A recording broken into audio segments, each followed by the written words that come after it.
Marsh has just, at EMIC this year, released its UK 2015 Cyber Risk Survey report. Yes. Can you talk me through some of the sort of top headlines from that? Yeah, sure. So it's an annual survey that Marsh do. We've run it for the past 3 years. We're able to compare statistics from this year with last year. And one of the key themes from the report this year is clients' understanding, or the level of understanding, of cyber risk within their organisation. So we saw that one of the key statistics was that only 18% of firms have a complete understanding of their cyber risk profile, which effectively means only 82% of firms have at best a basic understanding of their cyber risk profile. And seeing as that's the foundation stone on which other risk management activity will be built, that's clearly an area that needs significant improvement. Now, you've done this for a number of years now. Are you seeing an improvement in understanding?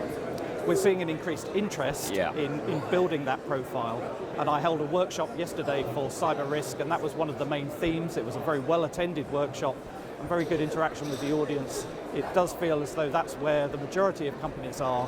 They are very interested in building out their understanding of cyber risk, building a cyber risk profile for their organisation, and really getting to grips with this topic, and need some help, need some hints and tips as to how to go about that.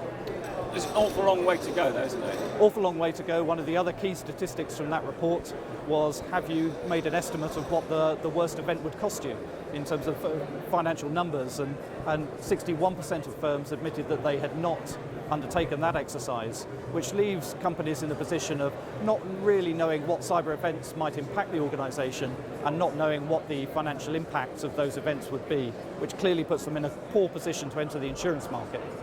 Now, dealing with the cyber challenge works on a number of levels, obviously through risk mitigation strategies primarily, but also from an insurance risk transfer perspective. But why is it that take-up of insurance on around cyber risk remains so low? I think in part it is down to the lack of understanding of what cyber risk means for that organisation. If you can't articulate your risk and you don't know how much the event is going to cost your organisation, then you are in quite a poor position to be able to assess the insurance offers that are coming back. Now, we do hear from time to time that the products are maybe not tailored towards organisations' risk profiles, but looking at some of the statistics that came from the report, the two key concerns for organisations were loss of customer data and business interruption, and clearly the cyber insurance products are targeting those areas. One of the other questions we asked was, what do you think is the highest threat to your organisation? And actually, interestingly, most organisations picked operational error over actual cyber attack, hacking, malicious attacks. And again, that's where the insurance market is innovating. It's improving its product to react to operational failures as well. So the product should become more relevant to organisations.